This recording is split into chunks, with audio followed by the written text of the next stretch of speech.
بسم اللہ الرحمن الرحیم۔ آپ کو ناشتے میں سیب کیوں کھانا چاہیے؟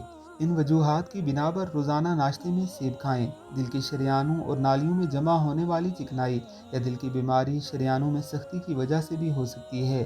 سیب کی بدولت یہ مسئلہ حل ہو جاتا ہے۔ یہ خون میں خراب کولیسٹرول کو جمع ہونے سے روکتا ہے۔ اس سے جسم صحت مند رہے گا۔ سیب کھانے سے شوگر اور تناؤ کا خطرہ کم ہو جاتا ہے۔ اس پھل کا استعمال بلڈ شوگر لیول کو کم کرتا ہے۔ اس طرح سیب کی وجہ سے جلد اور بال اچھے ہوتے ہیں۔ ورزش سے پہلے اسٹیمنا بڑھانے کے لیے روزانہ ایک سیب کھائیں۔ اگر آپ اضافی وزن کم کرنا چاہتے ہیں تو روزانہ ناشتے میں سیب کھائیں۔ اس سے وزن تیزی سے کم ہوگا۔ اس میں وٹامن B1، B6، B9 کے علاوہ معدنیات، magnesium, phosphorus, potassium, zinc, sodium, iron, vitamin شامل ہوتے ہیں جس سے آپ کی ہڈیاں مضبوط ہوتی ہیں۔ سیب اینٹی آکسیڈنٹ خصوصیات سے بھرپور ہوتا ہے۔ یہ دل کی بیماریوں کا خطرہ کم کرتا ہے۔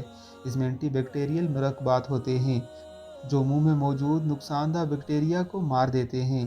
ان تمام وجوہات کی بنا پر ناشتے میں سیب ضرور کھائیں۔ بہت سے فائدے ہوں گے۔ طرح طرح کی پیچیدگیاں دور ہوں گی۔ جسم بیماری سے پاک رہے گا۔